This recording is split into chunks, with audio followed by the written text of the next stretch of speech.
हमने कक्षा 10 हिंदी व्याकरण का विषय पद परिचय पढ़ना शुरू किया था।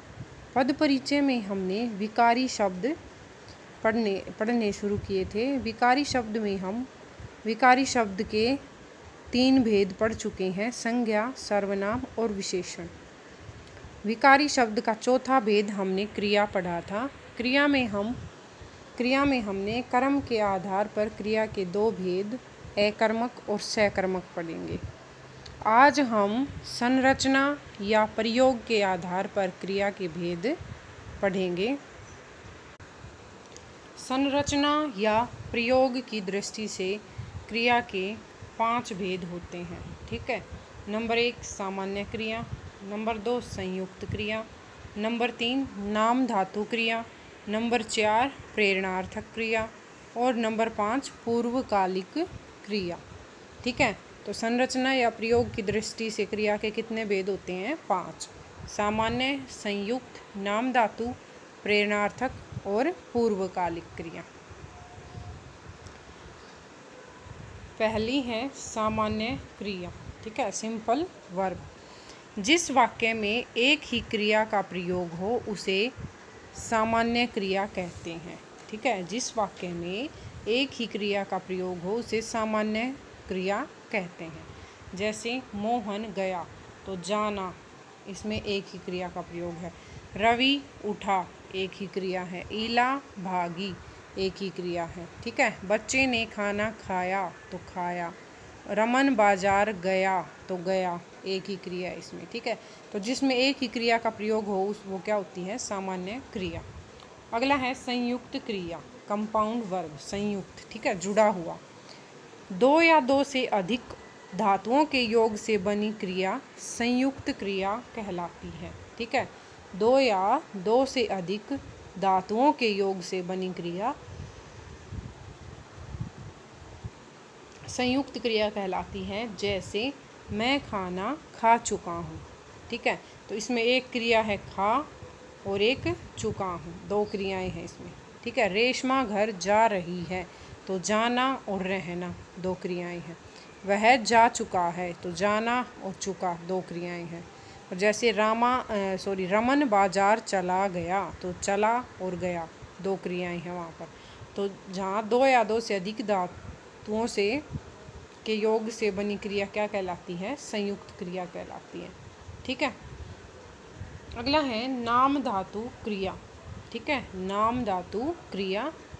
इसमें क्या होता है? इसमें संज्ञा, सर्वनाम, विशेषण आदि शब्दों में ना प्रत्यय लगाकर, कौन सा प्रत्यय? ना प्रत्यय लगाकर जोड़कर बनने वाली क्रियाएं नाम धातु क्रियाएं कहलाती हैं। जैसे बात से बतियाना, शर्म से शर्माना, फिल्म से फिल्माना। ठीक है। गरम से गरमाना, नरम नरमाना। ठीक है। अपना अपनाना। ठीक है। तो संज्ञा, सर्वनाम, विशेषण आदि शब्दों में ना प्रत्यय जोड़कर बनने वाली क्रियाएं क्या होती हैं? नाम धातु क्रियाएं होती हैं। ठीक है। आगे है प्रेरणार्थक क्रिया। कौन सी? प्रेरणार्थक क्रिया। जब वाक्य का कर्ता स्वयं कार्य न करके, ठीक है, वाक्य का जो कर्ता होता है वो स्वयं कार्य न करके किसी अन्य को प्रेरणा देकर काम करवाए, तो उस वाक्य की क्रिया प्रेरणार्थक क्रिया कहलाती है। ठीक है, अर्थात कोई अपना काम खुद न करके दूसरों से करवाता है, तो वो क्रिया कौन सी होती है? प्रेरणार्थक क्रिया होती है। जैसे माँ नौकरानी से कपड़े धुलवाती है, तो माँ खुद न धोकर किससे धुलवा रही है? नौकरानी से। मोहन राम से पत्र लिखवाता है। मोहन राम से पत्र लिखवाता है। ठीक है। तो धुलवाती है और लिखवाता है, इसमें क्या है? प्रेरणार्थक क्रियाएं हैं। एक उदाहरण और देखते हैं। मालिक ने माली से पौधों में पानी डलवाया। ठीक है, तो वो डलवाया, इसमें क्या है? प्रेरणार्थक क्रिया। माँ ने बेटे से चाय बनवाई, तो बनवाई क्या है? उसमें प्रेरणार्थक क्रिया। ठीक है। तो इन वाक्यों में क्या था, पहले में माँ स्वयं काम न करके नौकरानी से कपड़े धुलवा रही है। मोहन स्वयं पत्र न लिखकर राम से पत्र लिखवा रहा है। ठीक है, तो वाक्य का कर्ता जब स्वयं कार्य न करके किसी अन्य को प्रेरणा देकर काम करवाता है तो उस वाक्य की क्रिया प्रेरणार्थक क्रिया कहलाती है। ठीक है, अब प्रेरणार्थक क्रिया के भी दो रूप होते हैं, प्रथम प्रेरणार्थक और द्वितीयक प्रेरणार्थक। द्वितीयक दूसरा, प्रथम पहला। तो प्रथम रूप में धातु के बाद आ जुड़ता है। ठीक है, जो प्रथम प्रेरणार्थक होता है उसमें धातु के बाद आ जुड़ता है, जैसे करना, कराना।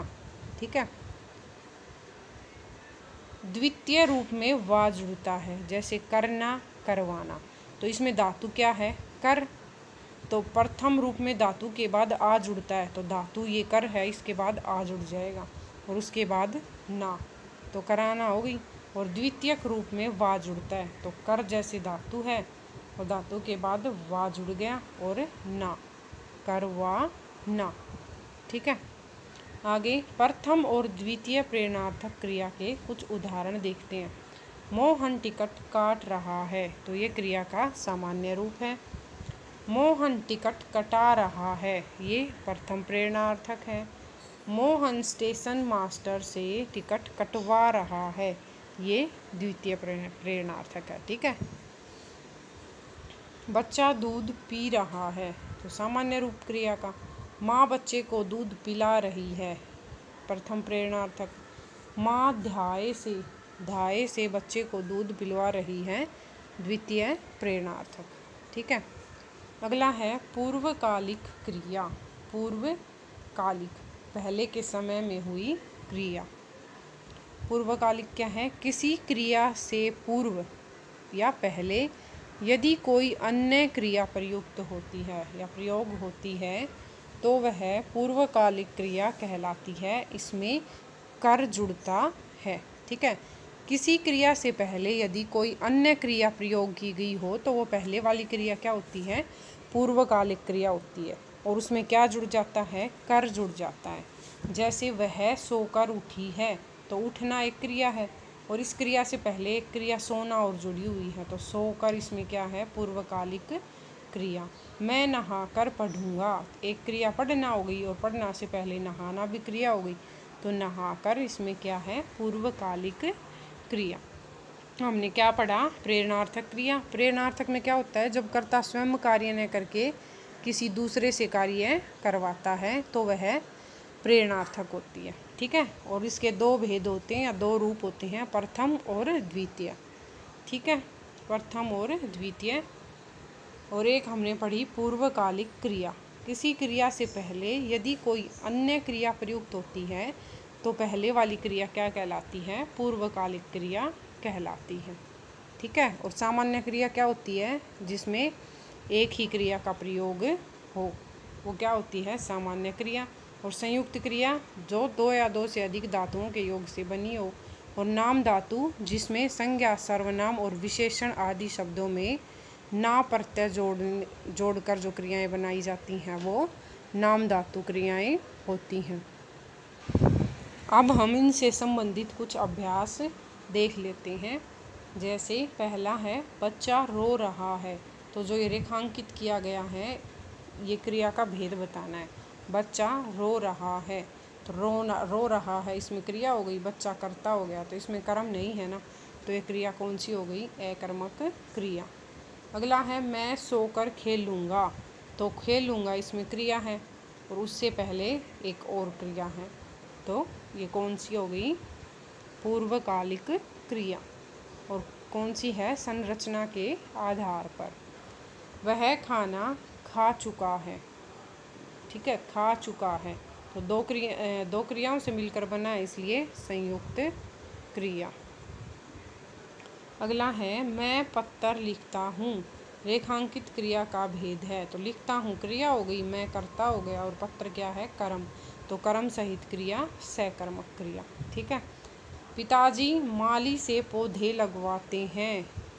पिताजी माली से पौधे लगवाते हैं, क्रिया का भेद कौन सा है? खुद कार्य न करके दूसरों से करवा रहा है ना, तो कौन सी है ये? प्रेरणार्थक क्रिया।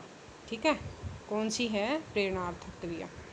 पक्षी उड़ता है, तो उड़ना क्रिया हो गई, पक्षी करता हो गया, कर्म इसमें है नहीं, कर्म नहीं है, तो कौन सी क्रिया हो गई? ये अकर्मक क्रिया। ठीक है, निम्नलिखित वाक्यों में से क्रियापद छांटकर उपयुक्त कॉलम में लिखिए। ठीक है, तो वाक्य दिए गए यहाँ से हमें क्रियापद छांटकर उपयुक्त कॉलम में लिखने हैं, यानी अकर्मक कौन सी और सकर्मक कौन सी है, हमें ये देखना है। तो चिड़िया उड़ रही है, कौन सी है? अकर्मक। ठीक है, मैं केला खा रहा हूँ, तो क्या खा रहा हूँ? केला, कौन सी हो गई? सकर्मक। बालू नाचता है, अकर्मक। रेणु पुस्तक पढ़ती है, सकर्मक। पिताजी अखबार पढ़ रहे हैं, सकर्मक। ठीक है, पिताजी कर्ता हो गया, पढ़ रहे हैं क्रिया हो गई, और अखबार क्या हो गया? कर्म हो गया। ठीक है, बालू नाचता है, नाचता है क्रिया हो गई, बालू कर्ता हो गया, कर्म नहीं है तो अकर्मक। मैं केला खा रहा हूँ क्रिया हो गई, मैं कर्ता हो गया, और केला इसमें कर्म हो गया, इसलिए ये सकर्मक। ठीक है, आगे है इनसे नाम धातु क्रियाएं बनाइए। नाम धातु क्रियाएं हमें बनानी है दिए गए शब्दों से। तो 60 की क्या बनेगी? सठियाना, 60 की सठियाना। फिल्म की फिल्माना। नाम धातुओं में संज्ञा सर्वनाम विशेषण के पीछे क्या लगता है? ना। लाज की लज्जाना, लाज की लज्जाना। 60 सठियाना, फिल्म फिल्माना, लाज लज्जाना। ठीक है, आगे है शर्म शर्माना, हाथ हथियाना। ठीक है, हाथ से हथियाना, और गरम से गरमाना, गरम से गरमाना। शर्म शर्माना, हाथ हथियाना, गरम गरमाना। ठीक है, नीचे सामान्य क्रियाएं दी जा रही हैं, इनकी मूल धातु लिखिए। कुछ क्रिया शब्द यहाँ दे रखे हैं, इनकी मूल धातु हमें छांटनी है। चढ़ना, ठीक है, हमने पहले भी पढ़ा है कि धातुओं के साथ ना प्रत्यय जोड़कर क्या बनाया जाती है? क्रिया बनाई जाती है। तो ना प्रत्यय हम हटा देंगे तो क्या बचेगी? चढ़, मूल धातु बचेंगी। तो चढ़ना में कौन सी मूल धातु है? चढ़। लिखना में लिख, और बोलना में बोल। ठीक है, बोलना में बोल। उतरना में उतर, हंसना में हंस, और पढ़ना में पढ़। ठीक है, पढ़ना में पढ़। आगे है संयुक्त क्रिया को रेखांकित कीजिए। अब हमें इनमें से संयुक्त क्रिया छांटनी है। ठीक है, वह छत से गिर गया था, वह छत से गिर गया था। तो एक तो गया हो गई, एक गिर हो गई, तो ये हो गई संयुक्त क्रिया। नीता खाना खा चुकी है, तो खा चुकी है इसमें क्या है? संयुक्त क्रिया। उसके घर चोरी हो गई, तो चोरी हो गई क्या है? संयुक्त क्रिया। रवि चला गया था, तो चला गया था क्या है? इसमें संयुक्त क्रिया। उसे काम करना पड़ा है। ठीक है, कौन सी क्रिया हो गई? संयुक्त क्रिया। अब क्या दे रखा है आगे? रेखांकित क्रिया का भेद बताइए। बच्चा हंसता है, बच्चा हंसता है, तो हंसता है क्रिया हो गई, बच्चा करता हो गया, तो इसमें क्या है? ये अकर्मक क्रिया। मैं दूध पी रहा हूँ, तो पी रहा हूँ क्रिया हो गई, मैं करता, और दूध क्या हो गया? कर्म, इसलिए ये क्या है? सकर्मक क्रिया। वह नहाकर पढ़ेगा। ठीक है, वह नहाकर पढ़ेगा, तो पढ़ना क्रिया, उससे पहले विक्रिया है, तो कौन सी हो गई? पूर्वकालिक क्रिया। कौन सी? पूर्वकालिक क्रिया। माँ नौकर से खाना पकवाती है, तो खुद न करके दूसरे से कार्य करवा रही है, तो कौन सी है? प्रेरणार्थक क्रिया, प्रेरणार्थक क्रिया। ठीक है, मैं कल चला गया था, तो चला गया था संयुक्त क्रिया, चला गया था संयुक्त क्रिया। ठीक है, ये थी हमारी आज की वीडियो। वीडियो अच्छी लगे तो लाइक और शेयर करें, चैनल को सब्सक्राइब करें।